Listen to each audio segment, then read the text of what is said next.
me at Cello, Cello. You had me at Cello. You had me at Cello. Oh, you had me at Cello. Playing the cello has so many pluses. It never grows old. Hi, everybody. 5 o'clock on a Friday. Time for Cello Chat. And with me this week is Dr. Karen Becker. Dr. Becker, how are you doing? I'm doing great. How about you?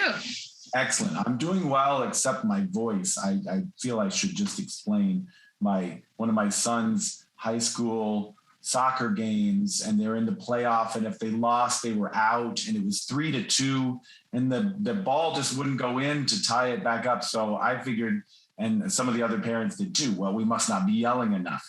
So we having to pay for it.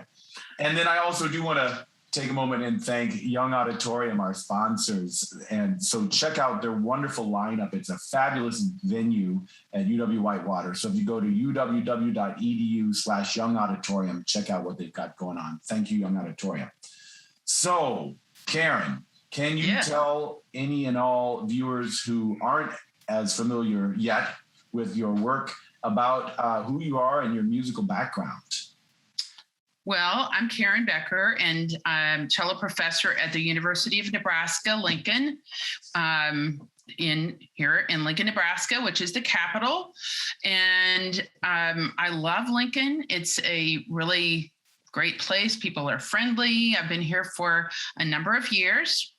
And so I teach cello and I coach chamber music, teach string pedagogy and literature. I also teach, like, one semester out of the year, I teach a section of freshman theory and oral skills. So I get to know a lot of the freshmen that way, the incoming freshmen. And then I play principal cello in the Lincoln Symphony Orchestra. And we just started up with live audiences. Our first concert was last week. And so as far as my background, well, I have 4 sisters, and we all play a string instrument. All of our names start with a K.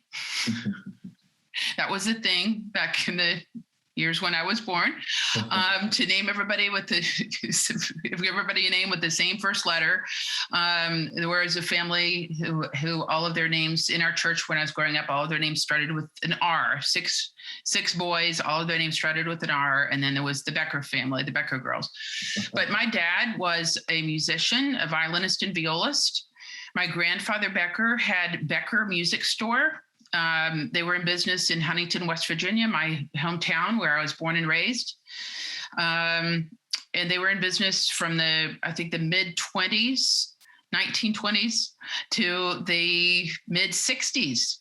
And they started Becker Music School, and they had lessons on pretty much every instrument and voice, including they had an accordion ensemble, a mandolin ensemble, everything you can imagine, and had 200 to 250 students taking lessons in the Becker Music School. So, and it was also a music store, the old-fashioned stores where they sold all of the instruments, all sheet music, high fidelity equipment. You could go in and, I guess, listen to the most recent recordings that were out, and go in and listen to those on the LPs, the big LPs, and so they went out of business when I was just a young girl, before I even started playing the cello. But my dad went to Cincinnati Conservatory of Music and did his bachelor's and master's in violin performance. And that's when the conservatory wasn't even part of the University of Cincinnati. And then he came back home and started working in the business, and eventually he started teaching band because there was no opening in strings. And then eventually a string position came up, and he started my 2 older sisters on violin. And when I was I was 7 years old, the Huntington Chamber Orchestra was founded, and my dad was the founding principal violist. Some of you may be familiar with the composer Paul Ware. WHEAR.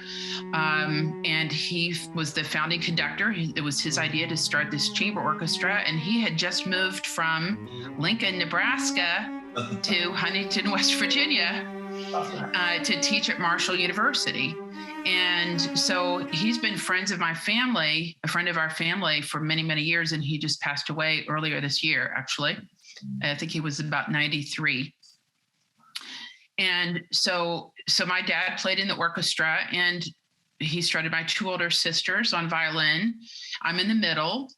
I went to one of the concerts I went to, the principal cellist, whose name was Leighton Conkling. He was on the cello, he was cellist on the faculty at Ohio University in Athens, Ohio, just less than 2-hour drive from Huntington. And he would come and play and, do their dress rehearsal and concert. And he played the Haydn D major and the Fauré Elegy. And I was 8 years old, and I heard him play, and I fell madly in love with the cello, with the sound of the cello. And plus it didn't hurt that I would go back to the green room with my dad before concerts or after concerts. And Mr. Conkling would say, one time he said, "Let me see your hands." I'd show him my hand, and he goes, "You have really good cello hands. You should play the cello." And so I fell in love with the sound. And probably less than a year later, when I was 9 years old, my dad came home one day and said, "Oh," he came upstairs, "Karen, can you go downstairs? I think I left my briefcase down there. Can you go get that for me?" And I go down, and there's a cello for me. And so I just got it out and started playing it. And there was no cello teacher in town in Huntington until my junior year in high school is when they hired a cellist at Marshall University. And they've had somebody there on the faculty teaching cellos ever since then. But so my dad was my first cello teacher. His name was David Becker. And there's another David Becker who's also is a violist and conductor. My dad was a violist and conductor, but there's the David Becker in Wisconsin that has the big Wisconsin connection. And this is a different David Becker who used to sometimes my dad or this other David Becker would get bills from Shar Products and some of these other string supply places. And so there was always that little bit of sometimes a little mix up there. But so my dad started me on viola, and then I continued to play and take lessons through junior high school with him. And then I started taking lessons with Leighton Conkling. And, just I would go to Athens maybe once a month, sometimes every 2 weeks. And then alternating with him coming to Huntington. And it was quite a schedule for him. All in one day, he would drive to Huntington, play the dress rehearsal for the chamber orchestra, go get dinner, come to our house and give me a lesson, and then go play the concert, and then drive back to Athens. So that's what he would do. And he was he had quite the impact on me as a musician and a cellist. And it just had really warm personality and was beautiful sound, and played in the Athenian Trio, was the piano trio in residence in Athens, Ohio, at Ohio University. Then after I graduated from there, because I did my undergraduate degree there. And then I went to UT Austin, where you went as well. A little while after I had been there. And so I did my master's degree with Phyllis Young in cello performance, and my undergraduate degree is also in cello performance. And then right after I finished my master's degree, I got a job teaching in Kirksville, Missouri at what is now Truman State University. At the time, it was Northeast Missouri State University. And for some reason, right after I left, they decided they better change the name of the school. Don't take it personally. No, it became the official, the state liberal arts university for Missouri, because most liberal arts schools are, private schools. And then I was there for 8 years. And during that time, I went back to UT to start my doctorate. And I won't tell you how long it took me to finish. If Phyllis Young was longer than it should have, but I finished. I finished my degree after I came to Lincoln. So I got the job here at University of Nebraska Lincoln, or UNL, and been here ever since. So that's kind of, my sisters and I, when we do get together, we often would play. It's been a while since we've played. We used to play every other Christmas. We'd do all the prelude music for the candlelight service on Christmas Eve, candlelight service at my church back home. And so we'll still play occasionally when we all get together, as long as we have all of our instruments. So yeah, so it's fun. Excellent. Well, now you have the performing bug. You love to perform, and you perform just very frequently. Chamber music, symphonic music, solo playing.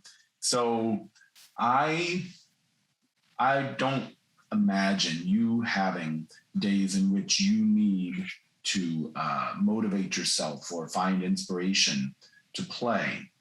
But what you do with your students, your successful studio surely contains some people who either have a day or a month or a semester when they need to be more fired up about this wonderful art of music and the ability to sit down and create it, to make music.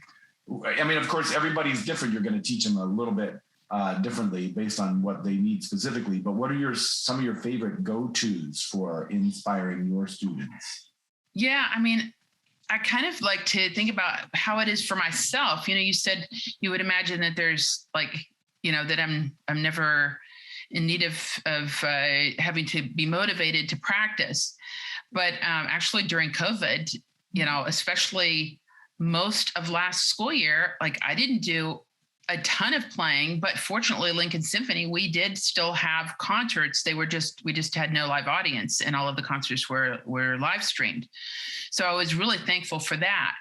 But, I was going to have a trio concert, and that was postponed, and we were going to do a tour and all of that. So, summer festivals, a lot of people we do summer festivals, and some of them still happen. Some of them were offered remotely and so on.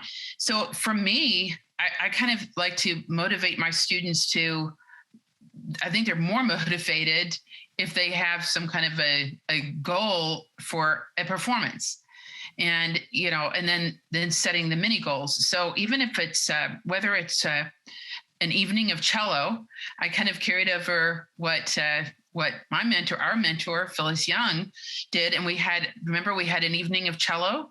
Yes. I think every semester maybe, and so I do it either both fall and spring, or at least in the spring, and we'll do some cello choir music, but I'll also have several students play solos.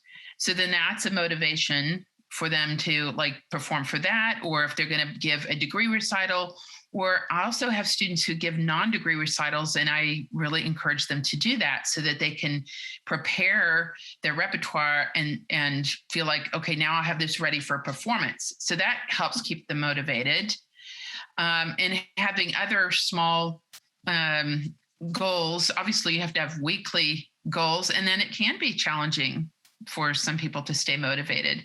So, a lot of us have, we have a weekly cello studio class. And sometimes we do cello choir at that time. Sometimes it'll be a guest. We've already had 2 guest master classes, which doesn't always happen in the first half of the semester, but it just worked out this semester that I've had 2 guest master classes. So that really helps keep them motivated, because then I want to give, divvy up this opportunity with my students, and I had 2 students play on one master class and 2 on another, plus a chamber ensemble.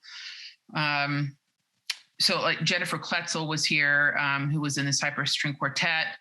and the entirety of their existence for 20 years. And so she worked with two of my students plus coached a chamber group. So it's just having those, trying to provide those opportunities. I think that's part of my job. That's part of our job as teachers, as mentors, is provide those opportunities to get input from other teachers and also from their colleagues in the studio classes.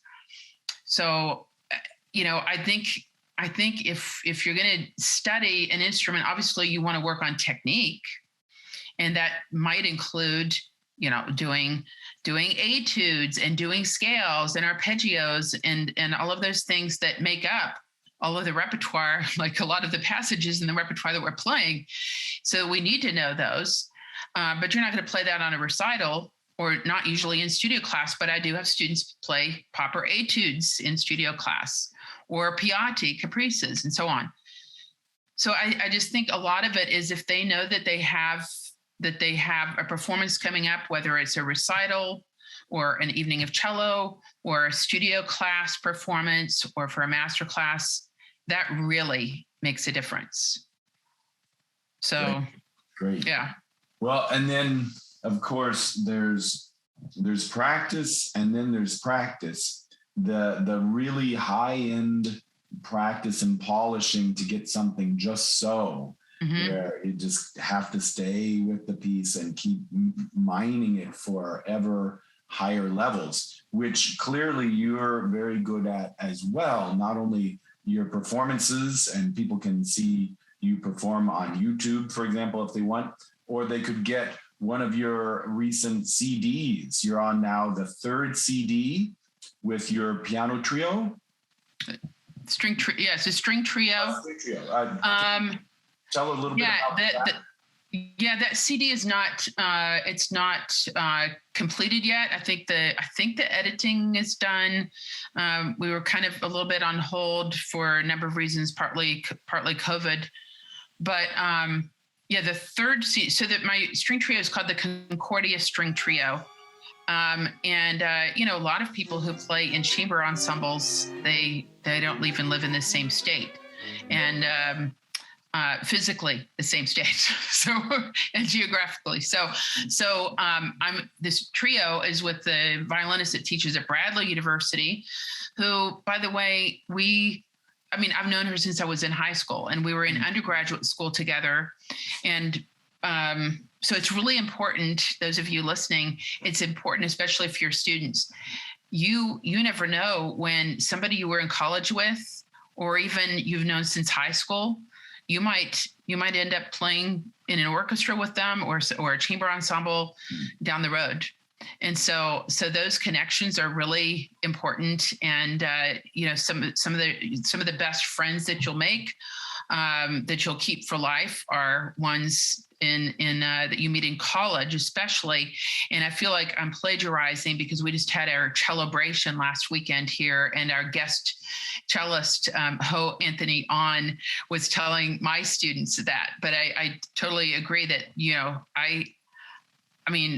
I keep in touch with some people from high school, but it's my classmates from college, especially, that I'm still in touch with, and some of them I'm playing chamber music with. So Marcia Henry Liebenow is the violinist. The violist teaches at University of Missouri and Columbia, and she and the violinist Marcia went to school together in Boston, and so then they needed a cellist for their trio, because their cellist decided he was going to do pursue other types of performing, and so that's how I got started playing with them. So yeah, we usually do a set of a set program each year, and so we started looking into doing a CD project. They had done a couple of CDs before I joined the trio, but there's two Viennese composers, very much like in the style of Brahms. So we had Johann Zellner and Richard von Perger. We did two trios, string trios, big romantic pieces of theirs. And yeah, those are on Spotify and iTunes and archive music and so on. And then that was about 5 years ago, I think. And then I think 3 years ago, we did a CD called American Vistas, and a few composers that maybe some of you have heard of, Alan Hovhannes, Henry Cowell, John Harbison, Walter Piston, and then a couple of other composers who wrote pieces for the trio specifically, which is kind of neat to do, to perform and then record pieces that were written for your ensemble. So that was fun to do. And then this other composer that teaches at the Berklee College of Music in Boston, Andrew List, L-I-S-T. Andrew is on the composition faculty there, and he's written a couple of string trios for the Concordia String Trio. So our violist, Leslie Perna, she got a grant to record his music for string trio and viola. So so that's basically her project. And I think there's some viola duets and then pieces for viola and piano, and then the 2 string trios. So we recorded that in Boston at Berklee, which was kind of cool because our recording engineer, he has been the recording engineer for Yo-Yo Ma. Wow. So no pressure. All right. Excellent. Yeah. But, yeah, that was fun. It's really inspiring to play music that's written for you. And I love how it goes both ways, that the way a particular performer plays, composers will say that inspires them to write in a particular way, and then that inspires the performer. It's a nice circle there. And speaking of other kind of outside the box inspiring situations, I mean, the way that students can often get a lot of inspiration from the other arts is wonderful too. So can you tell a little bit about your project with music and dance? Yeah, so it's something that I want to keep doing more of, because it started, I guess, actually probably the 5-year anniversary of 9/11 is the first time I did something with voice and cello and one of my dance colleagues, but I wasn't improvising at all. It was actually the Ravel Kaddish, and I just kind of transcribed it for solo cello with the singer. And then, but then one of my dance colleagues, Heiwan Huang, and our dance program is part of the School of Music. We're part of the College of Fine and Performing Arts. I know it's different. The colleges are have different names at each school, but music and dance in the Glencorf School of Music here. But so Heiwan, we just kind of hit it off, and we decided we wanted to do this collaborative program. And I think it's been 4 years ago, because one of my seniors was a freshman that year. And we combined, it's like really neat to do this, but it did take a lot of planning.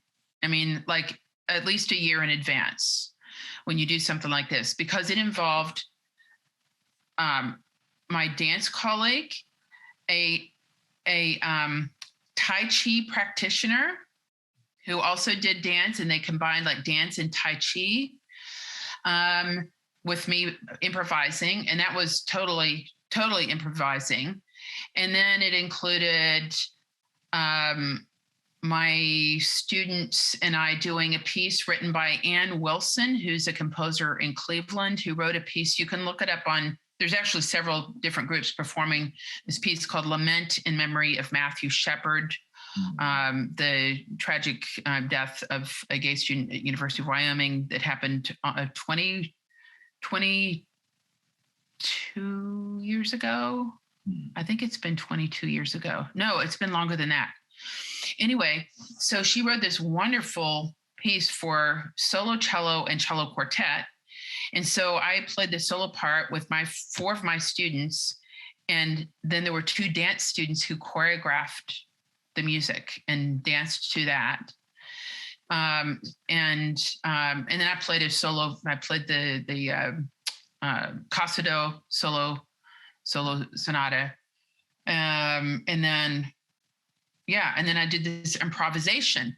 So then Haywan and I, and it was a really cool venue because we have this Sheldon Museum of Art that's across the way from the music building, and it was in the great hall with the high ceilings and the gold leaf on the ceiling, and my students and I all played the Liber Tango of Piazzolla at the end, and then we had a couple do dance the tango, and then we invited the audience. We invited the audience to also dance, but there were about 20 dance students. I don't know if you can picture this, but there's 2 staircases on each side, and then there's a landing, and then you go up, and then there's a bridge in the great hall of the Sheldon Art Museum.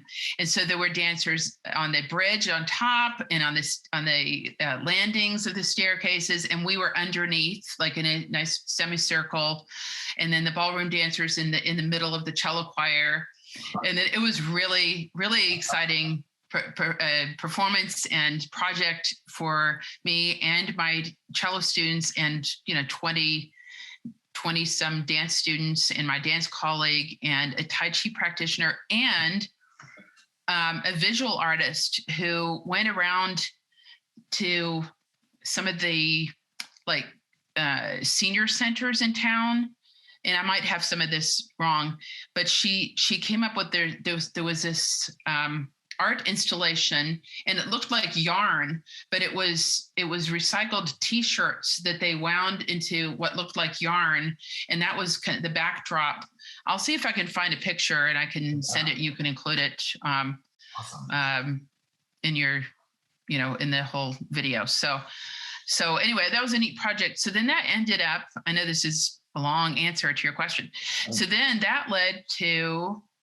My colleague Haywan had already been doing a project with my former colleague who was a violinist in the Chiara String Quartet, the wonderful string quartet that was in residence here. And they're not together anymore because they each wanted to pursue different things and different kinds of activities, musically speaking. But they did a piece that included a traditional Korean dance with Bach. And so I did a similar project with Haywan 2 years ago. And the dance program has a first Friday of each month. They have a dance program, an informal dance program, like a 30-minute program. And so we did, I did improvisation, and in between improvisations, I did a movement of Bach, and then some improvisation and another movement of Bach.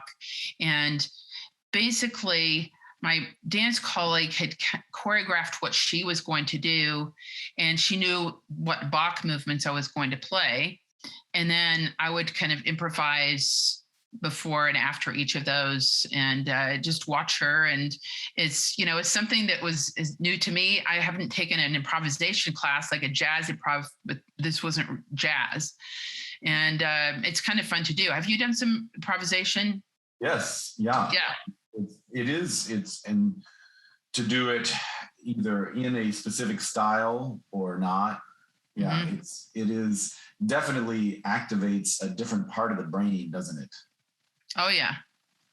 Yeah. And so then I encourage my students to do it. I haven't had too many do anything yet, but one of my students last spring did a performance with several dance students, and it was for Women's History Month. And so she found several pieces by women composers, and this was her first time to improvise. She was a junior. It was her junior year here at UNL.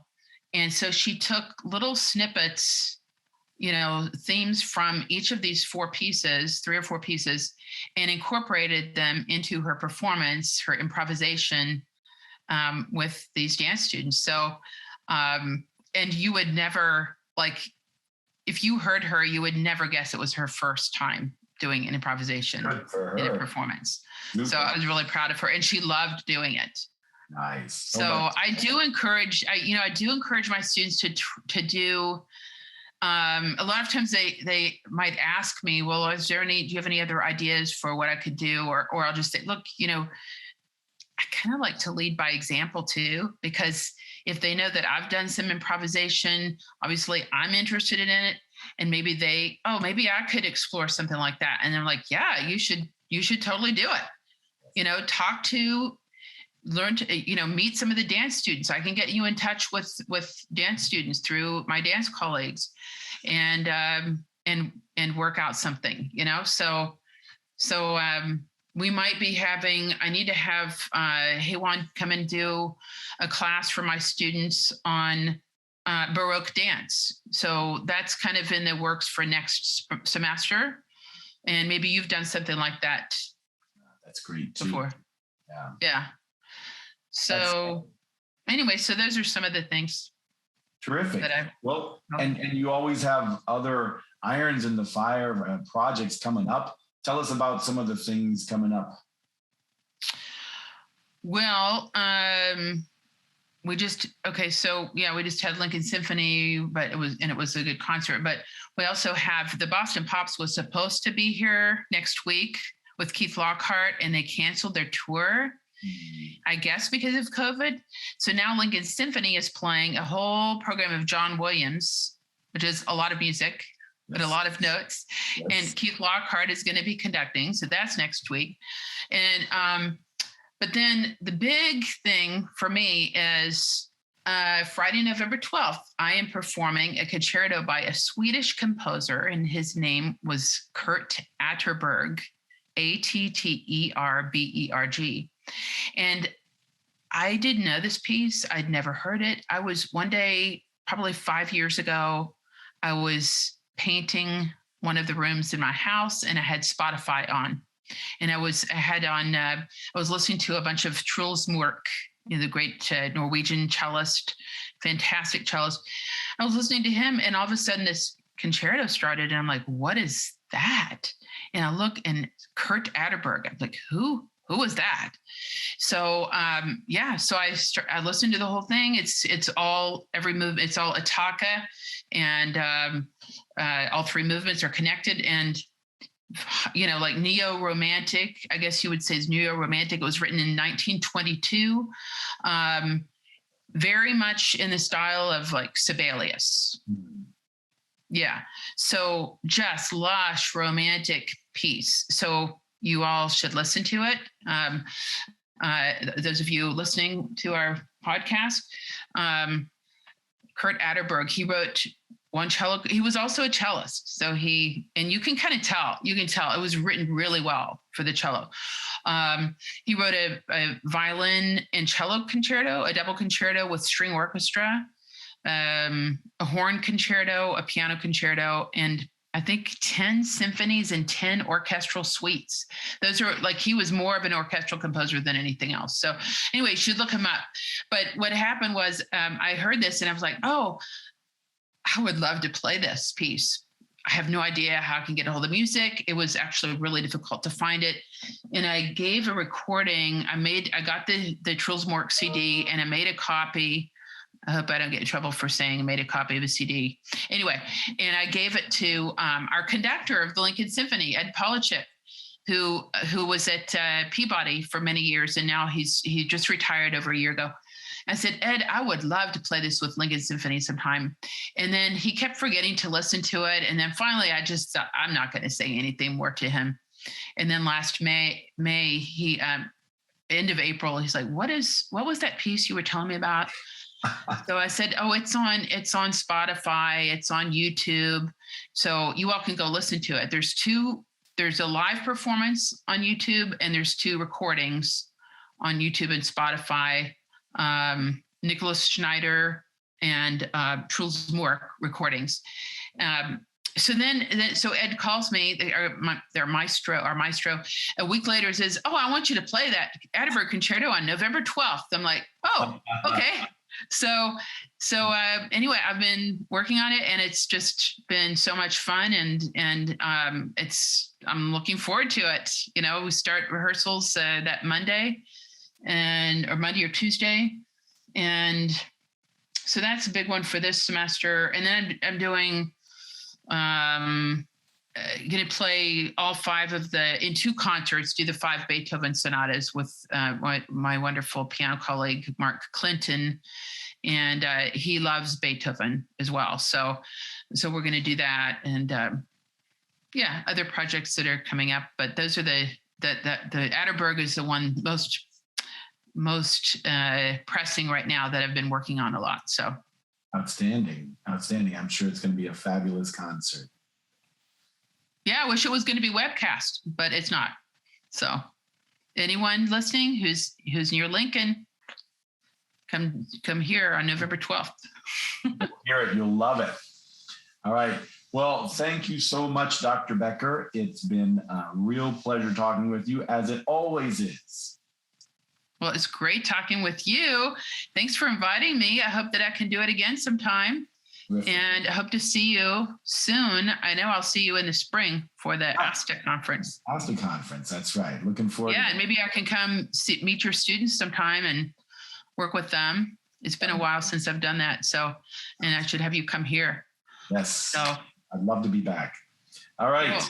Well, thanks again. And everybody, happy practicing all weekend. And thanks again to Young Auditorium. We'll see you next Friday. Thanks. Bye.